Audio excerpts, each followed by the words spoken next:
A bombshell just rocked the WNBA. A leaked letter from Kelsey, Plum, and Breanna Stewart has exposed possible fractures inside the Women's National Basketball Players Association. Now damage control is everywhere, strike rumors are growing, and the question everyone's asking is simple: what is really happening behind the scenes? Everything seemed relatively quiet around the WNBA, until a single leaked document suddenly changed the entire conversation. Reports began circulating that a detailed letter had been sent to leadership inside the Women's National Basketball Players Association. And this wasn't just any complaint. According to multiple outlets, the letter came from two of the league's biggest and most respected stars, Kelsey, Plum, and Breanna Stewart. Right away, the situation raised eyebrows across the basketball world. The letter reportedly spanned several pages and expressed serious concerns about how ongoing CBA negotiations were being handled. Sources claimed the two players questioned whether enough athletes were actually being included in the decision-making process. In other words, some of the league's most influential voices were suggesting that the players themselves might not have full visibility into negotiations that could shape the future of the sport. That alone was enough to ignite debate. But what made the situation even more explosive was the timing. Negotiations between the league and the players' union were already under intense scrutiny, with the next collective bargaining agreement expected to determine issues like revenue sharing, salaries, and long-term league growth. So when news of the letter surfaced, fans immediately began asking a bigger question. Was this simply two players raising concerns, or was it evidence of deeper tension inside the union? According to reports, the letter specifically highlighted frustration about communication and transparency during negotiations. If accurate, that suggests some players felt the process was moving forward without enough direct input from the broader player base. And that's where things started getting complicated. Because within hours of the story breaking, responses began appearing from different corners of the league. Public statements emphasized unity. Officials suggested that players remained aligned in their goals, but the more statements that surfaced, the more some observers felt something didn't quite add up. After all, if everything was completely unified behind the scenes, why would a letter like this even exist in the first place? Of course, it's important to note that much of the discussion surrounding the document has been shaped by media reporting and insider commentary. Some fans believe the letter reflects legitimate concerns about transparency, while others argue it could simply be part of normal negotiation tensions. Still, one thing became clear almost immediately: the leak shifted the entire conversation. Instead of focusing solely on the numbers involved in the next agreement, the spotlight suddenly moved to the internal dynamics of the players' union itself. And once that door opened, speculation started spreading fast. Because if two of the league's biggest stars felt the need to raise concerns privately, many began wondering how many other players might be feeling the same way. And that's when the story really started to escalate. Once the leaked letter started circulating, the response from the Women's National Basketball Players Association was almost immediate, and that's exactly what caught people's attention. Within hours of the story gaining traction, statements began appearing from multiple directions. Social media posts were released, interviews were scheduled, public comments were given to reporters. Instead of quieting the situation, the rapid wave of responses seemed to amplify the conversation surrounding the WNBA negotiations. At the center of those responses was Union Executive Director Terry Carmichael Jackson, who addressed the controversy in an interview discussing the ongoing collective bargaining agreement talks. During the discussion, she suggested that much of the tension players were feeling stemmed from the pace and pressure of negotiations with the league itself. But that explanation quickly raised new questions. Because the concerns outlined in the leaked letter reportedly came from players themselves, specifically stars like Kelsey, Plum, and Breanna Stewart. And according to the reports, their complaints weren't primarily directed at the league. Instead, they were focused on how the Players Association was handling internal communication during the negotiation process. That's where the narrative began to feel confusing to some observers. On one side, union leadership emphasized unity and insisted the organization remained aligned in its goals. On the other, the existence of the letter suggested at least some level of frustration among players regarding transparency and involvement. The more interviews that appeared, the more the public debate intensified. Some fans interpreted the rapid response as a normal attempt to control a growing media story. In high-stakes negotiations, organizations often try to quickly clarify messaging before speculation spreads further. But others viewed the situation differently. To them, the sheer volume of statements, interviews, and social media responses felt unusually aggressive for a story that the union claimed didn't represent a major internal problem. Instead of calming the situation, the strategy seemed to fuel additional speculation about whether deeper disagreements might be happening behind the scenes. Meanwhile, the league itself remained largely quiet. Unlike the Players Association, officials connected to the WNBA avoided directly addressing the internal dispute publicly. That silence created an interesting contrast. While the union was actively responding to media questions, the league appeared content to stay out of the conversation altogether. For many analysts, that contrast became one of the most intriguing aspects of the situation. Because in negotiations of this scale, public perception can sometimes matter almost as much as the negotiations themselves. Every statement, interview, and leak has the potential to shape how fans and even players interpret what's really happening. And with the deadline for a new agreement getting closer, the debate wasn't slowing down. If anything, the damage control efforts had only added another layer to an already complicated story. As the story around the leaked letter continued to unfold, one question quickly became the center of the entire conversation: who actually leaked it? Because according to multiple reports, the letter itself was written by prominent WNBA players, including Kelsey, Plum, and Breanna Stewart, expressing concerns about how negotiations were being handled within the Women's National Basketball Players Association. The document reportedly addressed issues such as communication, transparency, and player involvement in the ongoing collective bargaining discussions with the WNBA. But the real twist came when sources began suggesting something unexpected. According to reporting cited in several discussions surrounding the situation, the leak did not come from the camps of the players who wrote the letter.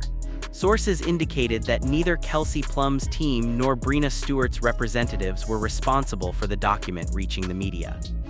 That revelation immediately changed how people interpreted the situation.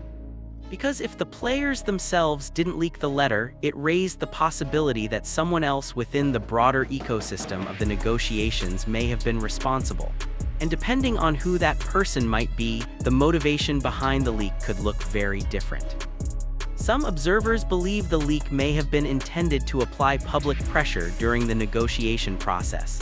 In labor disputes across professional sports, internal documents sometimes become public as a way to influence perception or strengthen negotiating leverage.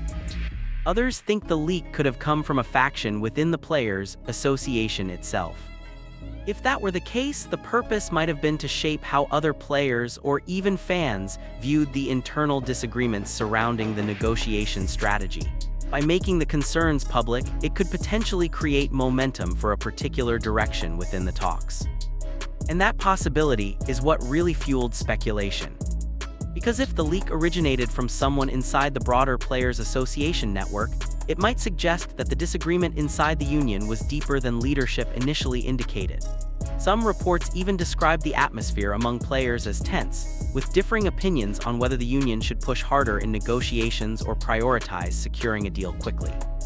That kind of divide is not uncommon during major collective bargaining negotiations. When the future of salaries, revenue sharing, and league structure are all on the table, it's natural for players to have different perspectives about the best path forward. But the public nature of this leak made those internal discussions visible in a way they rarely are. Instead of negotiations happening quietly behind closed doors, the situation suddenly became a very public storyline, one that fans, analysts, and media outlets began dissecting in real time. And as the debate continued, the mystery of the leak remained unresolved. No official source stepped forward, no definitive explanation was given, and until someone involved directly addresses it, the true origin of the leak may remain one of the most intriguing unanswered questions in this entire situation.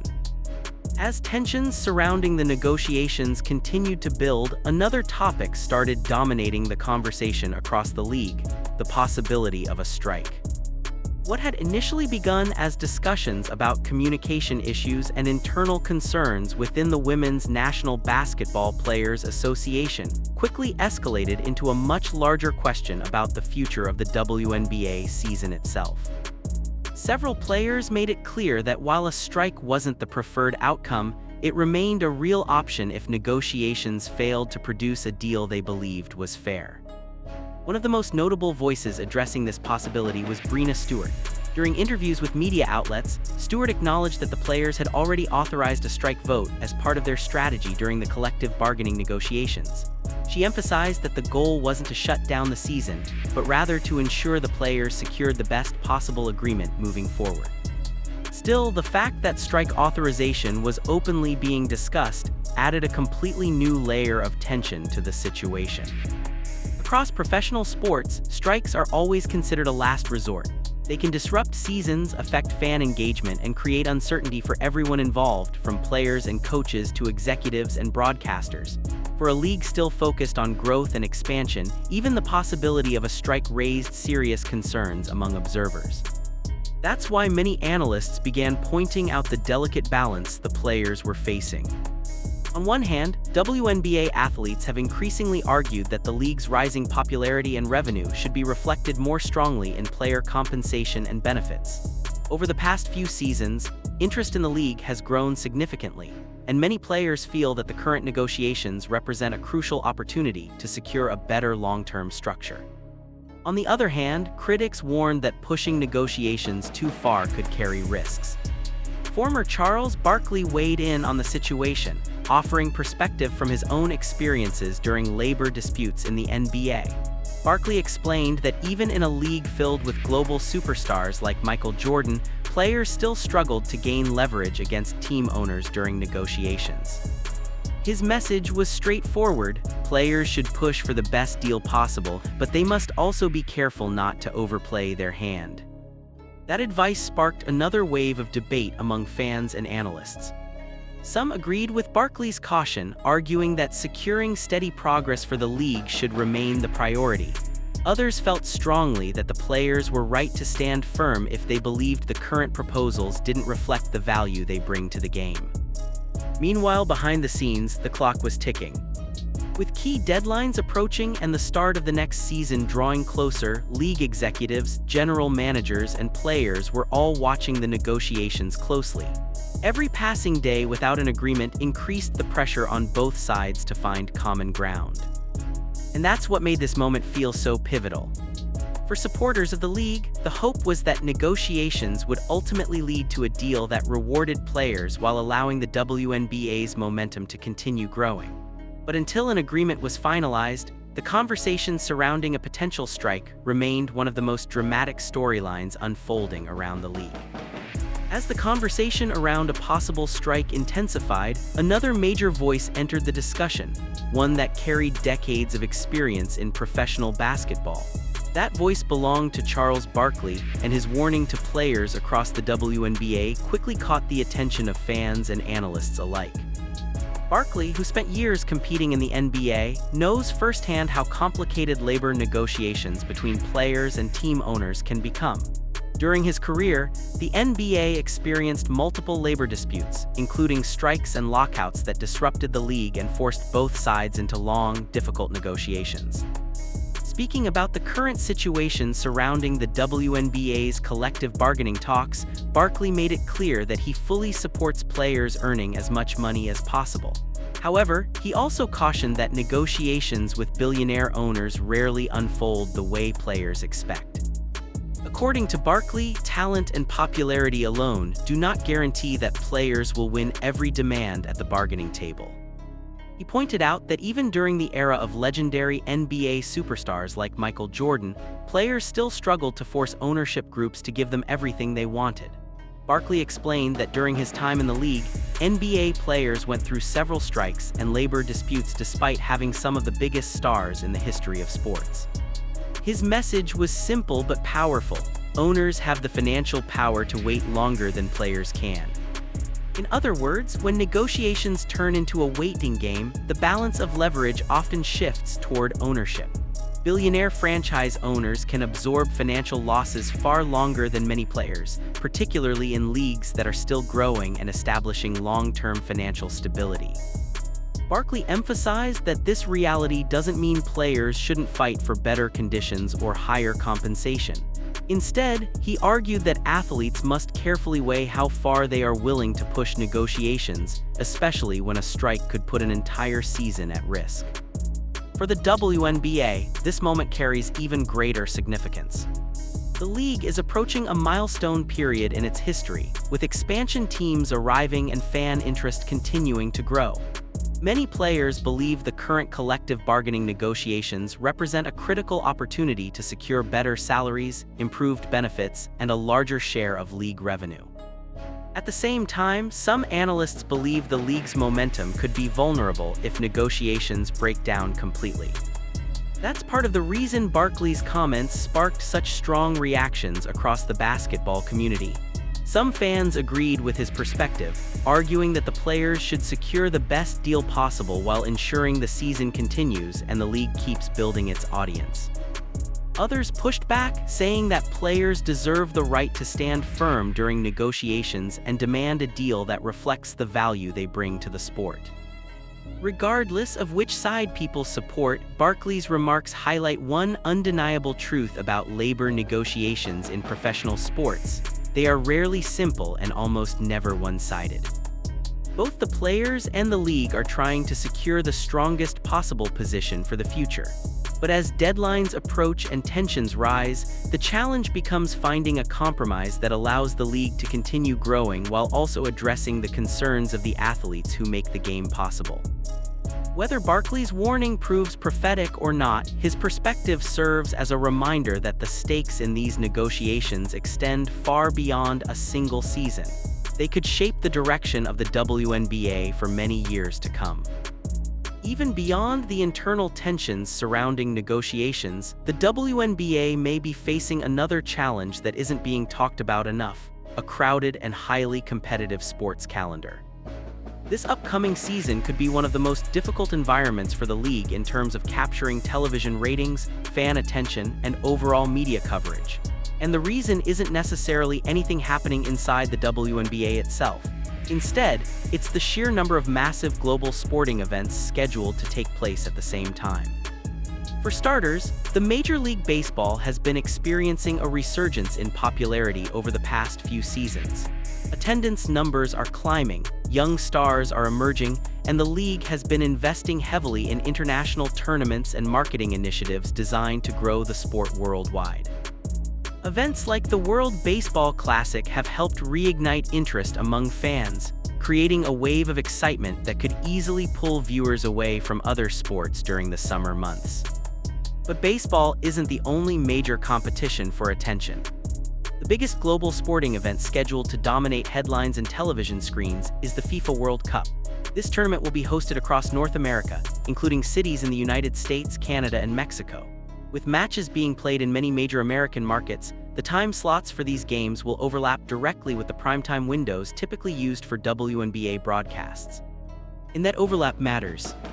The World Cup isn't just another sporting event, it's widely considered the most watched sporting tournament on the planet. Millions of fans who may normally follow basketball during the summer could easily shift their attention toward international soccer, especially when their national teams are competing. This creates a complicated environment for the WNBA. The league has spent years building momentum, increasing television visibility, and expanding its audience. Stars like Caitlin Clark have helped generate new interest, bringing fresh fans into the sport and pushing media coverage to levels the league hasn't experienced before. But maintaining that momentum requires consistency. Games must be played, schedules must remain reliable, and fans need a steady flow of competition to stay engaged. Any disruption, especially a strike or delayed season, could risk losing the attention of casual viewers who might simply turn to other sports that are already underway. That's why some analysts believe timing is critical right now. If the WNBA season starts on schedule and continues without interruption, the league still has a strong opportunity to hold onto its growing fan base. The product on the court remains compelling, and the league's rising stars continue to draw media interest. However, if negotiations drag on and the season becomes uncertain, the timing could not be worse.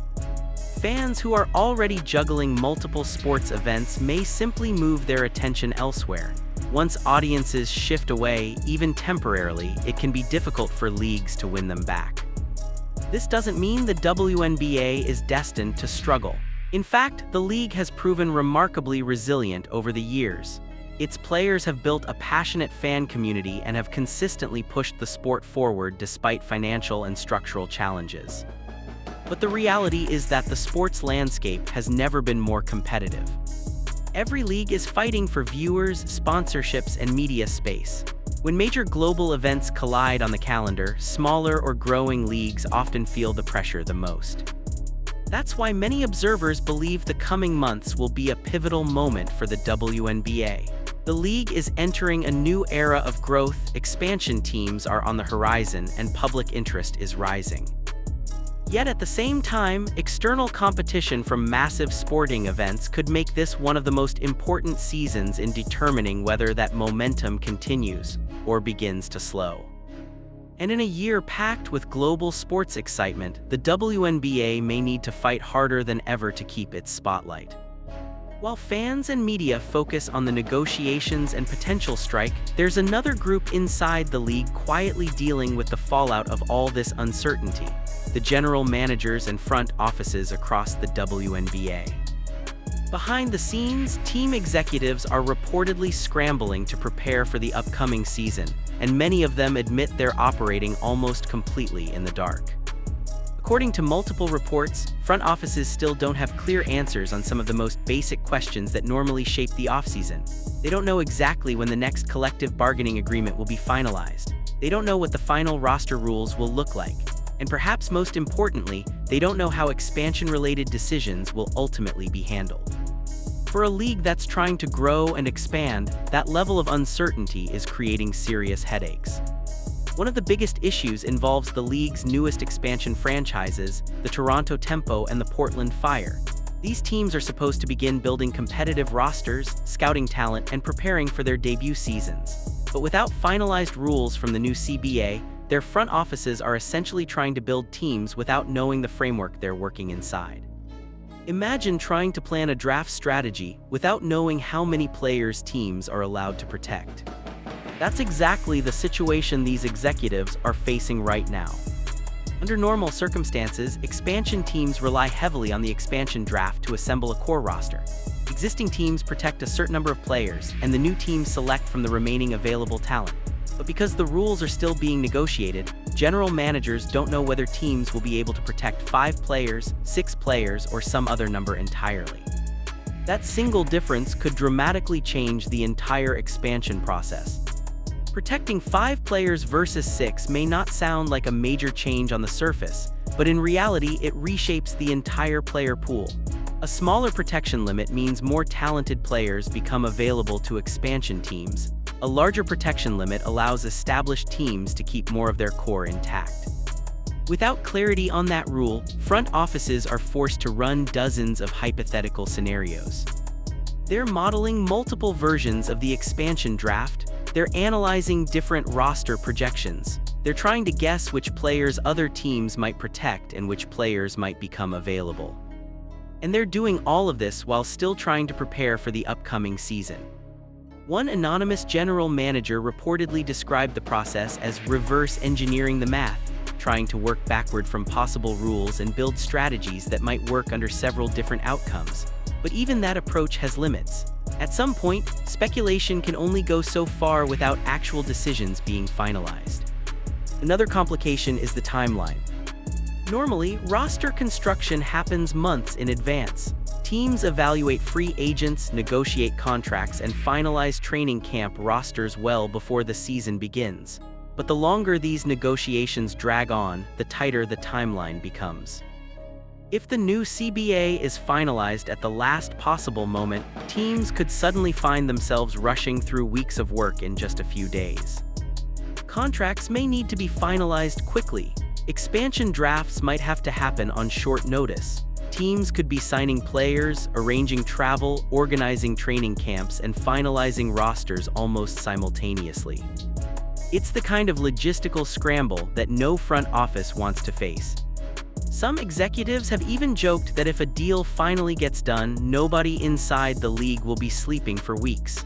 Everyone, from front office staff to coaches to league officials, will be racing against the clock to get everything organized before opening tip-off. And remember, this isn't just about one or two teams. Every franchise in the WNBA is affected by the outcome of these negotiations. Salary cap structures, roster limits, contract rules, and player protections could all change depending on what the final agreement includes. That means every team is stuck in the same waiting game. For fans watching from the outside, it may feel like the negotiations are mostly about money, revenue sharing, or the possibility of a strike. But inside league offices, the uncertainty is affecting nearly every aspect of how teams operate. Roster planning, player evaluation, draft preparation, expansion strategy. All of it is currently sitting in limbo. And the clock is ticking. With the season approaching and major decisions still unresolved, general managers across the league are hoping that a final agreement arrives soon. Because the longer this uncertainty continues, the harder it becomes for teams to do the one thing they're ultimately supposed to do: build competitive rosters and get ready for basketball. Right now, the WNBA finds itself standing at one of the most important crossroads in its entire history. On one side, the league is experiencing momentum that it has never seen before.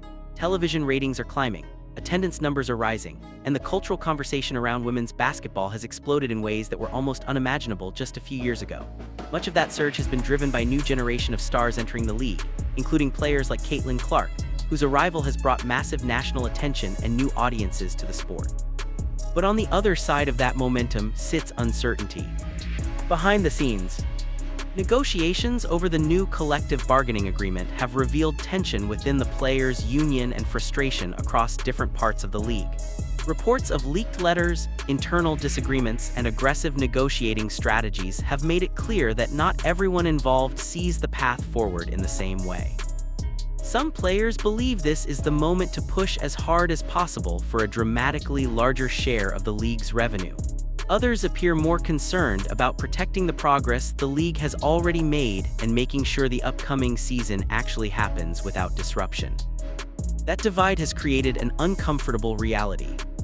For the first time in a long time, the public conversation around the WNBA isn't just about basketball. It's about internal conflict, negotiations, and the possibility of a strike. And that possibility is exactly what many observers are worried about. Former NBA star Charles Barkley recently weighed in on the situation, offering a perspective shaped by his own experience with labor negotiations during his playing career. Barkley pointed out that even when the NBA had global icons like Michael Jordan, Magic Johnson, and Larry Bird at the height of their popularity, player strikes still didn't automatically force billionaire team owners to concede to every demand. His message was simple but powerful. Players should absolutely fight for better deals, but they also have to be careful not to overplay their hand. That warning is especially relevant for a league like the WNBA, which, despite its recent growth, is still relatively young compared to other major professional sports leagues. The league is approaching its 30th season, which is an incredible milestone, but it also means the league is still in a long-term growth phase. Unlike the NBA or NFL, the WNBA doesn't yet have decades of massive financial stability behind it. Its growth has been gradual, built step by step by generations of players who helped expand the league's visibility and credibility. Players like Lisa Leslie, Candace Parker, and Diana Taurasi helped carry the league through earlier eras when salaries were significantly smaller and media coverage was far more limited. Those players laid the foundation for what today's athletes are now experiencing. And if the league continues growing at its current pace, the next generation of players could eventually earn even more than the stars playing today. That's how sports leagues evolve. Each era builds on the progress of the previous one. But that long-term progress depends on stability. It depends on seasons actually being played. It depends on fans staying engaged and invested in the league's growth. That's why the current negotiations feel so significant. If both sides can find common ground and reach a deal that fairly rewards players while allowing the league to continue expanding, this moment could become a major turning point, one that helps push the WNBA into a new era of popularity and financial strength. But if negotiations break down and a strike disrupts the season, the consequences could be far more complicated. Momentum in sports is fragile. Fans who are just starting to discover the league might drift away, media coverage could shift toward other sports, and the progress that took years to build could slow down at the worst possible time. That's the balancing act everyone involved is trying to navigate right now. Players want the compensation they believe they deserve, owners want financial sustainability, and fans simply want to watch the game continue to grow. The next few days may determine how all of those interests collide. Because at the end of the day, this isn't just about negotiations or contracts. It's about the future direction of the WNBA itself. And the decisions made during this moment could shape the league for years to come.